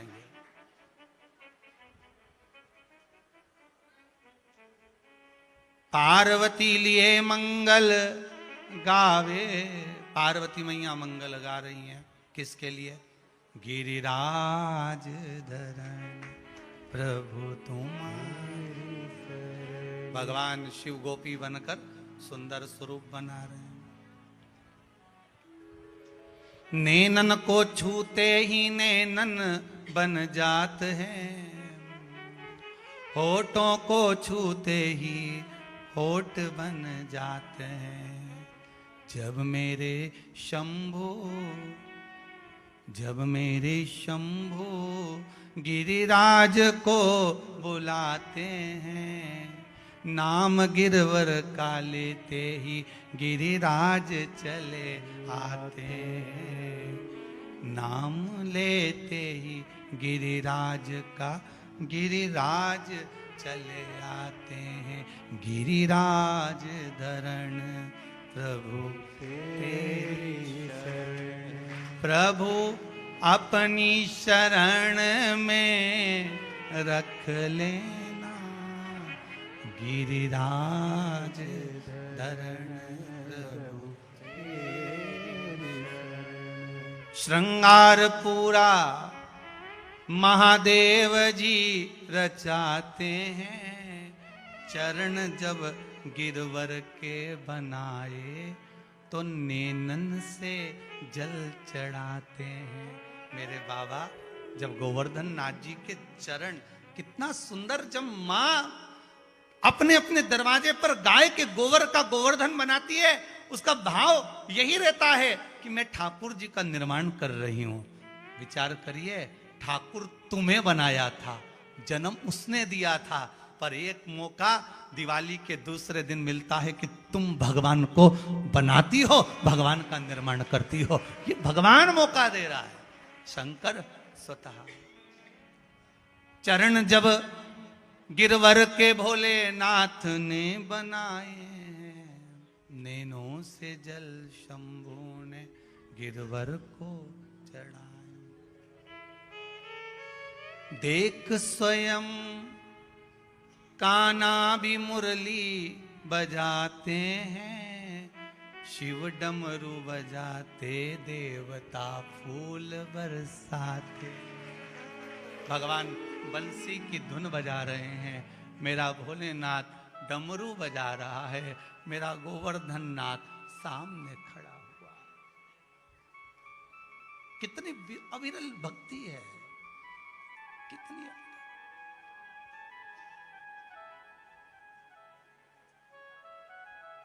केवल गोवर्धन पूजन केवल आप नहीं कर रहे हैं, गिरिराज जी का पूजन करने का प्रमाण तो मेरा शिव बता रहा।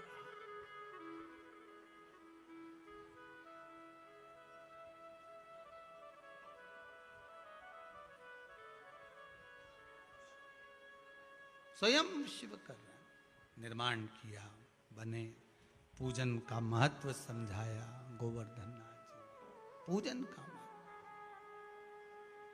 आनंद स्थापित हो गया। शिव पार्वती जो एक हम कहें पति पत्नी का जो संबंध होता है, साथ रहने की जो प्राथमिकता है, वो देव पूजन से। पति पत्नी का सबसे प्रबल कार्य है देवता का पूजन, भजन, स्मरण, शरणागति। शिव और पार्वती का विवाह क्यों हुआ था? केवल शरणागति के भाव से कि हम दोनों मिलकर भजन करेंगे। शमी पत्र का जो विधान है वो 2 बार चढ़ाने का होता है। एक बार अगर आप किसी कामना से शमी पत्र चढ़ा रहे हो तो शमी पत्र पहले शिवलिंग के ऊपर चढ़ाया जाता है, उसके बाद जल चढ़ाया जाता है। जब जल चढ़ जाए, दूध चढ़ जाए, पंचामृत स्नान आदि सब हो जाए, उसके बाद आप देवाधिदेव महादेव की जब पूजन करें, अर्चना करें, आराधना करें, चाकरी करें, निवेदन करें, तब फूल आदि, पुष्प आदि जब भगवान देवाधिदेव महादेव को समर्पित करेंगे, फिर पुनः वापस शमी पत्र बेल पत्र फिर समर्पित कर देंगे, फिर पुनः समर्पित कर देंगे।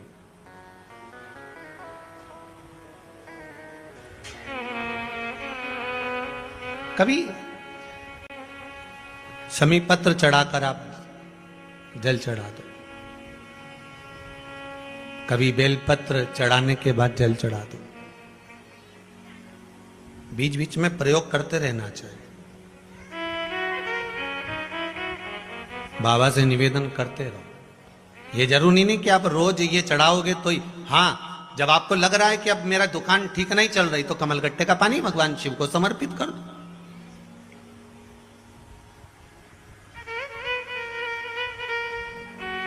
कमलगट्टा लक्ष्मी जी की जो माला जपी जाती है, लक्ष्मी मंत्र की जो माला जपी जाती है, वो कमलगट्टे की माला से जपी जाती है। लक्ष्मी जी को कुबेर की प्रियता के भाव से कमलगट्टा दिया जाता है, और कमल और कमलगट्टे का भाव एक ही होता है। अगर आप कमल का पुष्प भगवान को समर्पित नहीं कर पाते तो कमलगट्टा भी अगर शंकर को चढ़ा रहे हो, जैसे भगवान विष्णु ने भगवान शंकर को, भगवान शिव जी को श्रावण के महीने में एक नियम लिया था कि पूरे श्रावण के महीने में 108 कमल के पुष्प दूंगा, और भगवान शंकर ने उनकी परीक्षा ली तो एक कमल का पुष्प छुपाया, उसको ढूंढा, नहीं मिला। सारा प्रयास कर लिया, माता लक्ष्मी जी ने सब प्रयास करे पर कमल का पुष्प नहीं मिला। देवऋषि नारद ने कहा नेत्र को कमल कहते हैं, तो नेत्र भगवान विष्णु ने अपना नेत्र निकालकर शंकर भगवान को समर्पित करा, तो शंकर जी के 3 नेत्र हो गए। भगवान शंकर ने अपना सुदर्शन चक्र भगवान विष्णु को दिया, तो शिव जी चक्र देते से ही भगवान विष्णु सुदर्शन चक्रधारी हो गए, भगवान सुदर्शन चक्रधारी हो गए, भगवान शंकर त्रिनेत्रधारी हो गए। एक नेत्र अर्थात शास्त्र कहता है कि कमल के फूल की जगह भगवान विष्णु ने अपना नेत्र दिया था। तो यहां संसार का मनुष्य तो इतना बड़ा तो धर्मात्मा नहीं हो सकता कि कमल के फूल की जगह अपनी आंख निकाल के दे देगा। तो भगवान ने भी फिर भाव प्रकट करा कि कमल के पुष्प का जो बीज होता है, कमल के पुष्प का जो भाव होता है, वो कमलगट्टा होता है। अब कई लोग मन में सोच के बैठे कि कमलगट्टा चढ़ाने से होता क्या है, तो ये चढ़ाने से होता क्या है। जो शास्त्र और पुराण, कई लोग कहते हैं हमारे पास तो सारे शास्त्र रखे हैं, पढ़ो। अगर रखे रहने वाली बात दूसरी है, पढ़ना जरूरी है। रखा तो सब सामान, तुम्हारे पास क्या कमी है? रखे सामान ढेर पड़ा होगा। अभी दिवाली पे सबके पास क्या माला नहीं है, क्या चेन नहीं है, क्या बोलो जम के बोलो है कि नहीं है, मंगलसूत्र नहीं है, क्या है गले में हार नहीं है, क्या सास ने चढ़ाया, पर सब लॉकर में रखा है। बोलो सही है कि गलत है? सब लॉकर में रखा है। अब लॉकर में से तुम कब निकालते हो? जम के बोलो जरा। जब कहीं कोई कार्यक्रम हो, कोई शादी ब्याह हो, कोई फंक्शन हो, कोई धार्मिक आयोजन हो, तो लॉकर में से खोल के लाए और उसमें से तुमने रकम निकाली और पहन ली। उसी तरह यहां शिव महापुराण की कथा कहती है, पुराण हमारे पास भी रखे, शास्त्र हमारे पास भी रखे। दुनिया भर के लोग कहते हैं हमारे पास पुराण रखे, शास्त्र रखे, ये रखा वो रखा, पर उसका उपयोग तो करो। तुमने तो रखे, लॉकर के अंदर सारी रकम रख दी और मालूम पड़े उपयोग ही नहीं करा, और मालूम पड़े एक बार जो रखी आई कौन जाए निकालने, फिर मन में आया निकाल लाऊं तो रखने की आदत, और मालूम पड़े वो रखे उतने में डोकरी निपटी गई, तो वो तो रखा कि रखा। शास्त्र और पुराण ये कभी नहीं कहते कि तुम मुझे घर में लाके केवल रख लो। शास्त्र पुराण तो यहां तक कहते हैं कि घर में लेकर आए हो तो मेरा अध्ययन करो, पढ़ो, एक एक लाइन को, एक एक शब्द को, और समझना, पढ़ना, ज्ञान अर्जन करना, उसको प्राप्त करना ज्ञान को, और फिर उसको प्राप्त करने के बाद फिर जनमानस तक लेकर।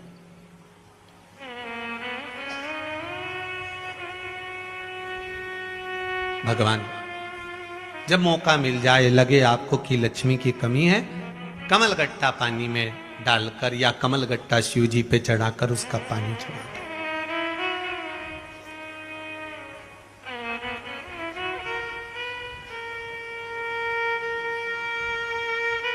फिर निवेदन करेंगे, बच्चे अगर कोई एग्जाम देने बैठ रहे हैं,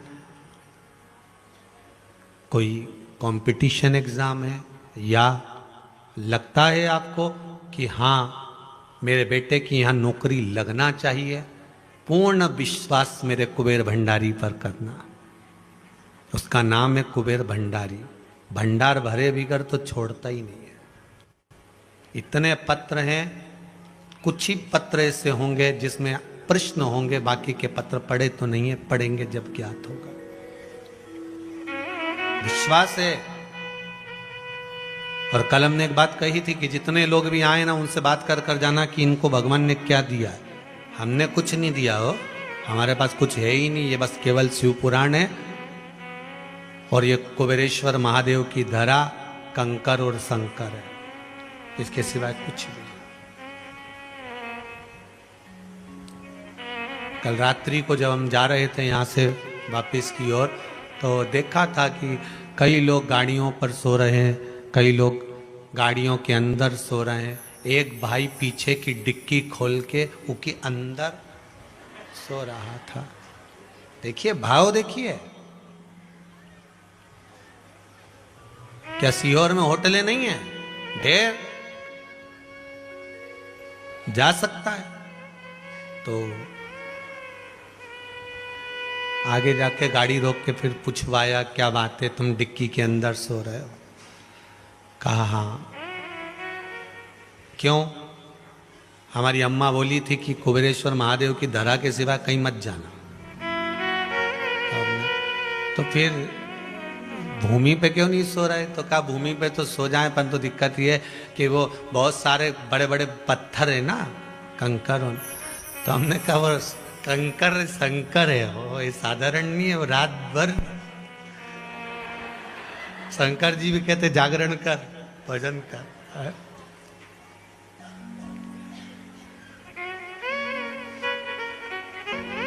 जीवन की एक सार्थकता है। मीराबाई ने आस लगाई थी, भगवान कृष्ण के सामने जाकर दूध का कटोरा रखकर मीराबाई 4 साल की भगवान से कहती है, मेरे दादा दूधा जी बीमार पड़े हुए हैं, ले आओ। ये उन्हें दूध भेजा है कटोरा भर के। मीराबाई को नहीं मालूम था कि भगवान दूध नहीं पीते, मीराबाई को नहीं मालूम था कि भगवान कुछ खाते नहीं, ये तो पत्थर की मूर्ति है। दूधा जी जब जाते थे तो भोग लगाकर वापस लाते थे, तो खा लेते थे, पी लेते थे। आप भी तो वही करते हो, भोग लगाया और खा लिया। मीराबाई को नहीं मालूम कि ऐसा होता है। मीराबाई ने तो कटोरा सामने रख दिया, ले ओ भगवान। भगवान तो आए ही नहीं। मीराबाई चोटी गुथने में लग गई अपनी। 2 चोटी बना रही थी, वही रिबिन वाली, गुत्ते गुत्ते केला वाली। अब मीराबाई चोटी गुथने में लगी, हाथ खासा करके आई और भगवान से फिर बोली, अरे पी लो पी लो, पियो। भगवान नहीं आए। मीराबाई चढ़ गई सिंहासन के ऊपर और भगवान के गले में हाथ डालकर बोली, कान के अंदर पी ले, एक आध दिन दूध नहीं पिएगा नहीं तो दुबला हो जाएगा, पी ले। और भगवान की मूर्ति झुक गई, कटोरा उठा लिया और दूध पी गया। मेरा द्वारका का नाथ दूध पी रहा है। विश्वास दृढ़ था, पत्थर में से भगवान प्रकट हो गया था। अब मीराबाई को तो भगवान प्रकट होकर दर्शन दे दिया, पर दूधा जी के मन में, मीराबाई ने कटोरा लिया और कटोरा अंगूठी से बजाती बजाती दूधा जी के पास पहुंच गई। दूधा जी ने पूछा, ला प्रसाद दे दे। मीराबाई बोली, सब डकार गया, सब पी गया। वे तो कौन? के भगवान। दूधा जी बोले, फालतू की बात मत करना, पत्थर की मूर्ति कोई दूध पीती है? अरे दादा तुम्हें क्या मालूम, मैंने खुद पिलाया।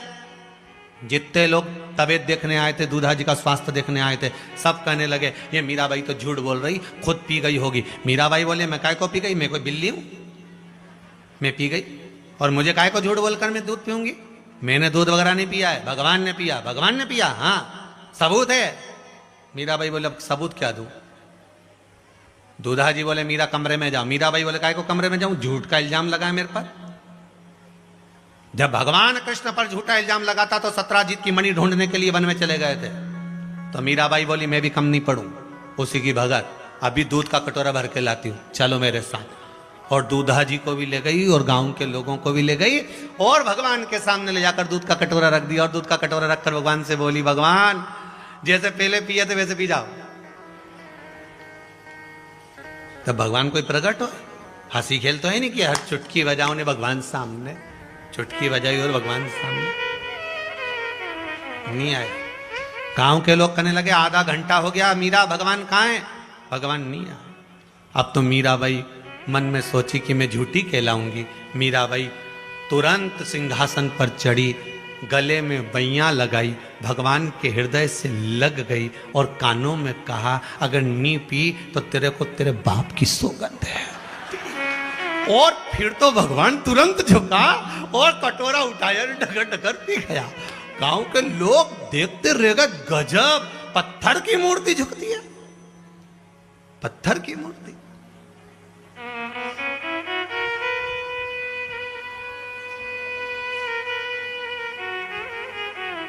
साचो प्रेम प्रभु में हो तो मूरत बोले काट की। पत्थर की मूर्ति झुकती है, हाँ, क्यों नहीं झुकती?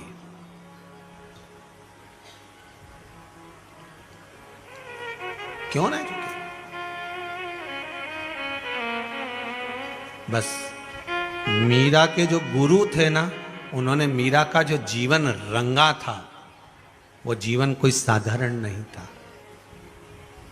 और मुझे विश्वास है मेरे शंकर ने भी गुरु बनकर, किसी दूसरे ने नहीं, मेरे शिव ने गुरु बनकर, जितने लोग आस्था पर कथा सुन रहे हैं, फेसबुक यूट्यूब पर सुन रहे हो, अरिहंत चैनल पर सुन रहे हो, चाहे कुबेरेश्वर धाम में सुन रहे हो, जो नहीं भी सुन रहे, इतना विश्वास मुझे शंकर पर है कि शंकर ने गुरु बनकर पूरे विश्व को शंकर ने अपने रंग में अब रंग दिया, अपने रंग में रंगा है शिव। कोई दूसरा रंग नहीं है, शिव अपना रंग दिया, दूसरा रंग।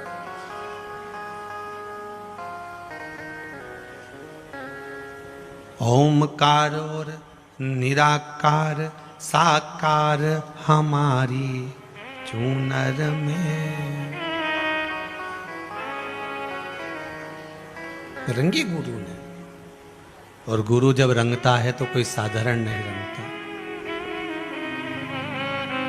ओमकार और निराकार साकार हमारी चूनर में, अखंड ज्योत सा चंदा चमके सूरज मेरी चूनर में। सत्य नाम से पल्ला भर दो, ऐसी रंगो रे गुरुदेव चूनर मेरी, ऐसी रंगो गुरुदेव चूनर।